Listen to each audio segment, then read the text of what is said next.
The mirror does not lie, but it does not tell the whole truth either. It reflects the surface, the immediate, and the obvious.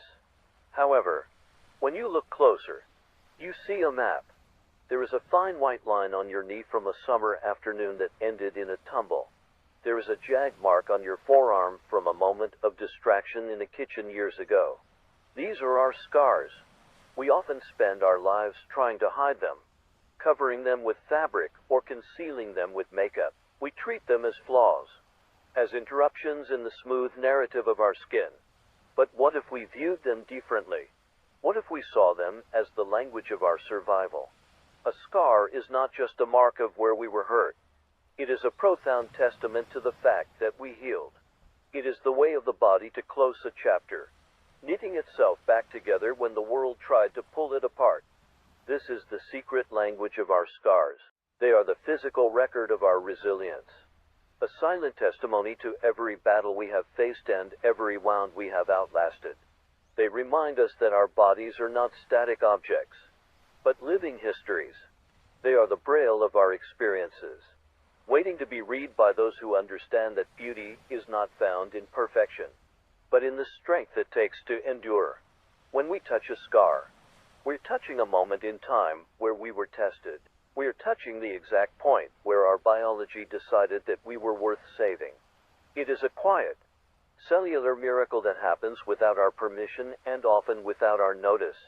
We carry these marks like medals we never asked for, yet they define the landscape of who we are. They are the evidence that we have lived, that we have moved through the world, and that the world has moved through us.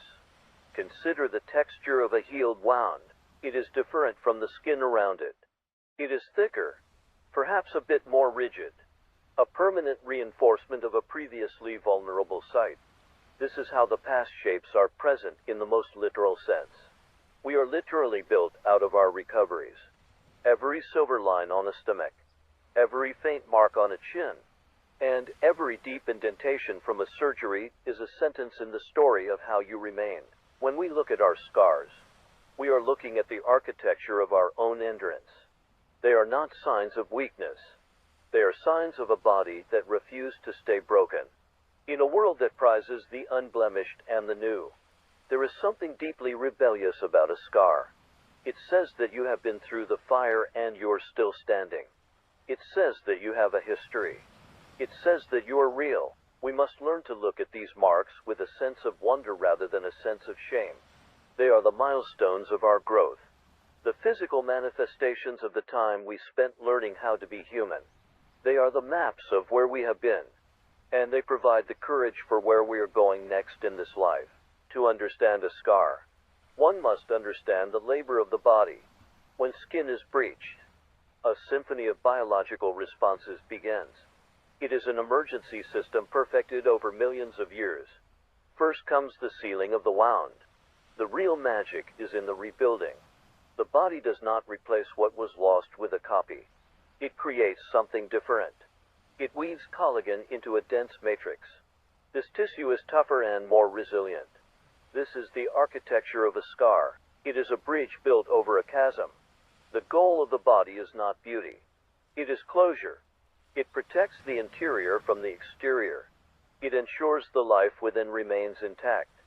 A scar is a functional masterpiece.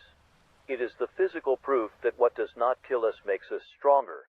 The scarred skin is reinforced. It is a permanent patch, a reminder that we are capable of reconstruction. This process mirrors our emotional lives. When we experience trauma, we do not return to who we were. We rebuild. We create new structures to protect our inner selves. We become more durable. The architecture of our scars is the blueprint of our survival. It shows that even when we are broken, we have the resources to become whole again. The body is an active participant in our narrative. It does not ask for permission to heal. It simply does. It recognizes damage and begins restoration without hesitation. This is a profound form of self-love hardwired into our cells. Collagen fibers are laid down in chaos at first. Over time, they reorganize. They align to handle the stress of the world. This is what we do when we are grieving. We We start with chaos. Slowly, the fibers of our life realign. We find new ways to carry the weight. The architecture is different, but it is strong. It is a testament that we are not fragile. We are built to be broken and then built to be better. We carry this architecture into the future, a silent scaffolding for everything we are yet to become. The body is an architect that turns devastation into a fortress. It does not mourn lost skin. It celebrates new strength. Our repairs are just as important as our original state. Every scar is a victory. There is a silent period that exists after the skin has knit itself back together, but before the memory of the injury has faded. This is the ghost of the wound. It is a haunting that takes place within the nerves and the mind. Even when the surface is smooth and the redness has retreated into a pale line, the body remembers the impact. We find ourselves flinching when a hand moves too quickly toward the site. We protect that space instinctively, shielding a part of ourselves that is technically already whole. This phase of healing is perhaps the most delicate, because it is the point where our physical reality and our emotional history intersect. It is the realization that a mark on the skin is never just a mark. It is a recorded event. Every physical scar has an invisible counterpart. Some are small and quiet, like the memory of a childhood scrape. Others are heavy and loud, echoing the gravity of a major surgery or a sudden accident that changed the trajectory of a life. These marks do not merely sit upon the skin. They live within the psyche. They become the landmarks of our personal history. We remember exactly where we were standing. We remember the temperature of the air and the specific color of the light in the second before everything changed. The ghost of the wound is a reminder that healing is not a linear process. There are days when the scar feels heavy, as if the injury happened only yesterday. There are other days when we forget it exists at all. This duality is what makes our history so poignant. We carry the before and the after in the same space. The scar says that the pain was real, while the rest of the body says that we are still here. We must learn to listen to these ghosts, not with fear, but with a recognition that they are part of the complex tapestry of our identity. They teach us caution, but they also teach us about our own survival. To carry a ghost is to carry a story that is still being processed.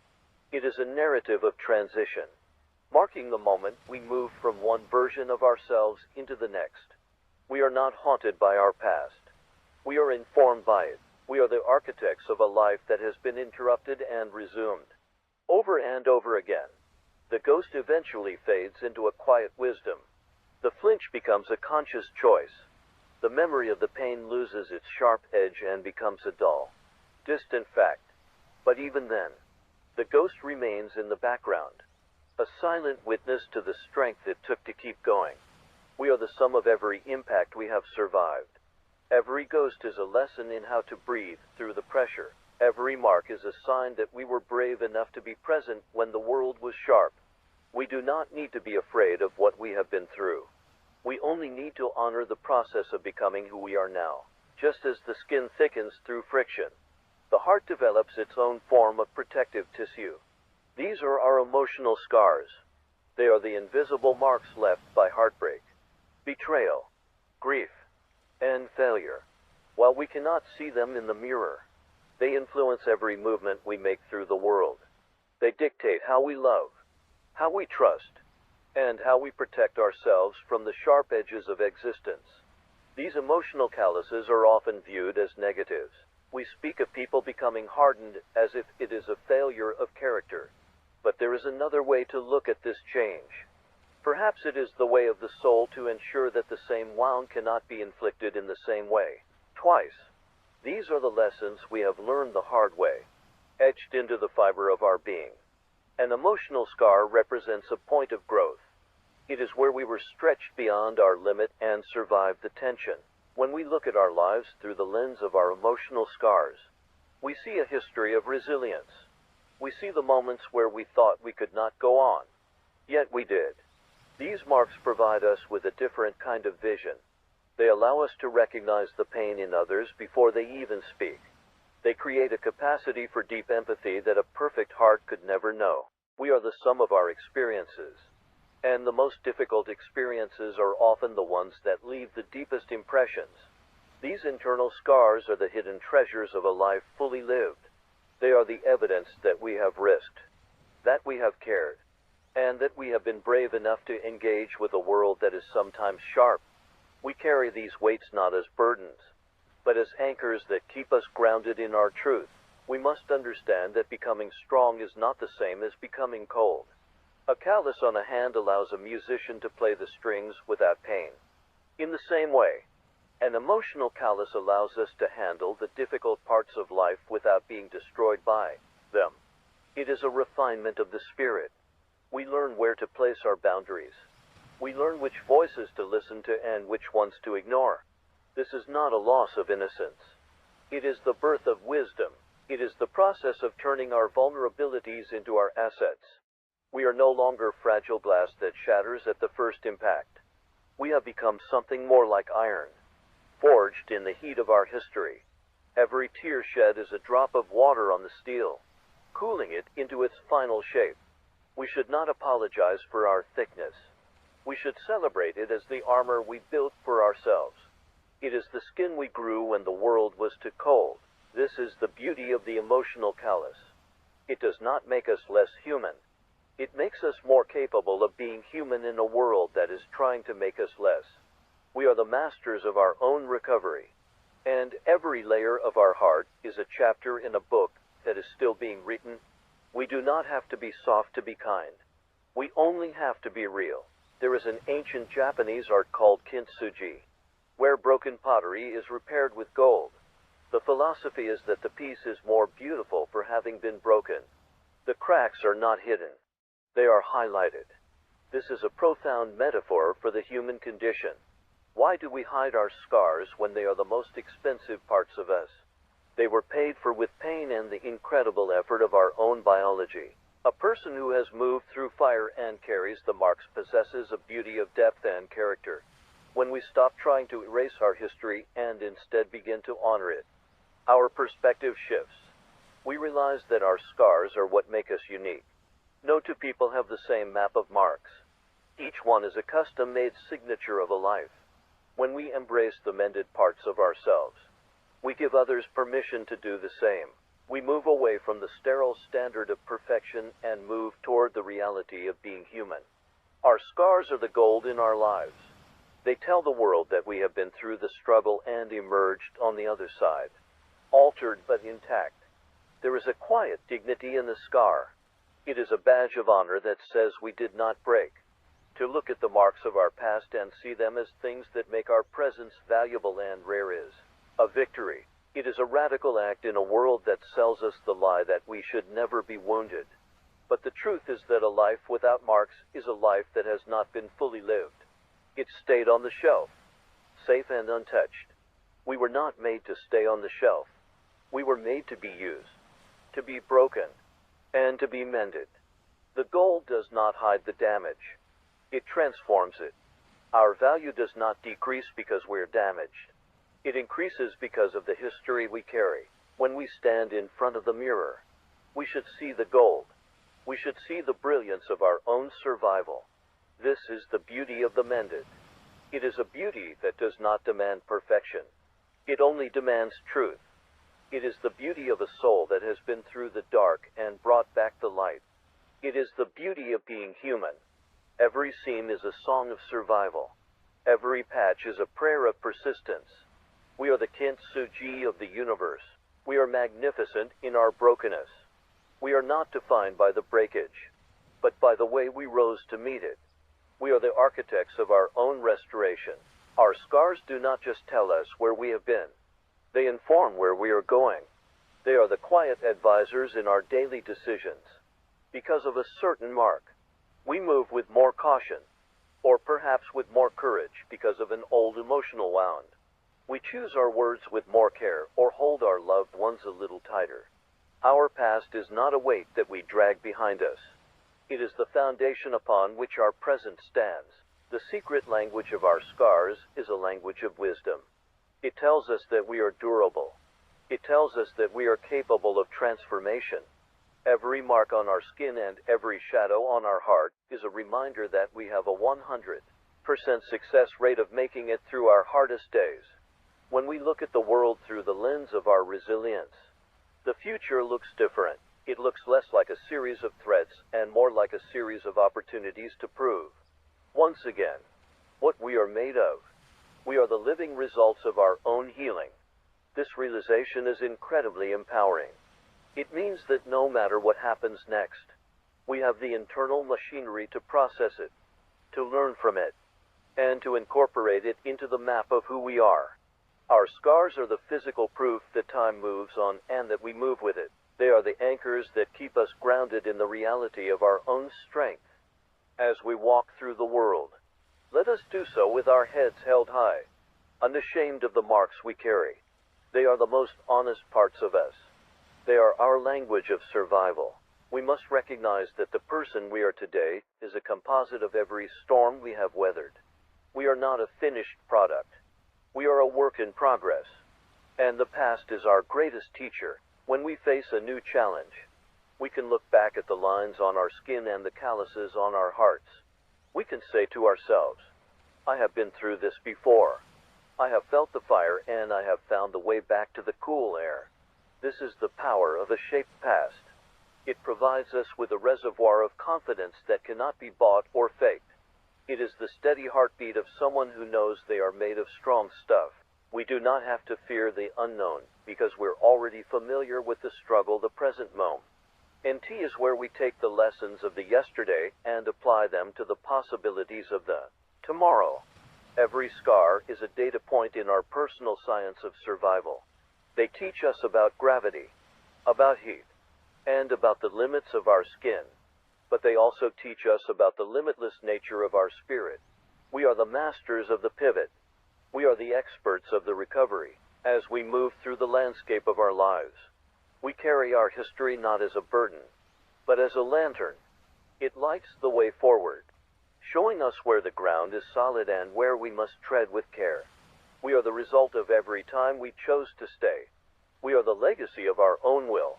Let us honor the past by living fully in the present, marked and magnificent, ready for whatever comes next. Ultimately, what we leave behind is not just the memory of who we were, but the example of how we endured. Our scars are a vital part of our legacy. They are the stories we tell our children about the time we fell and got back up. They are the quiet comfort we offer a friend who is currently in the middle of their own wounding. We show them our healed marks as a promise that they will heal too. We are part of a long line of humans who have been marked by life from the beginning of time. Our ancestors carried the scars of the hunt, the marks of childbirth, and the deep lines of age. We are no different. We are simply the latest iteration of a species defined by its ability to recover. When we accept our scars, we accept our place in the human story. We acknowledge that life is a contact sport and that we are fully engaged in the game. The secret language of our scars is, in the end, a language of connection. It is the common thread that binds us all together. We all have them. We all know what it is to be hurt. And we all know the quiet, steady rhythm of the healing that follows. So, let us look at our marks with gratitude. Let us see them as the decorations of a life that has been truly and deeply lived. They are the evidence that we were here, that we felt, and that we survived. Our scars are a profound expression of our humanity. They are a silent poetry that speaks of resilience and the power of the human spirit to remain unbroken. This legacy is not about being perfect. It is about being persistent. It is about the refusal to be erased by the difficulties we encounter. When we pass on our stories, we are passing on the tools for survival.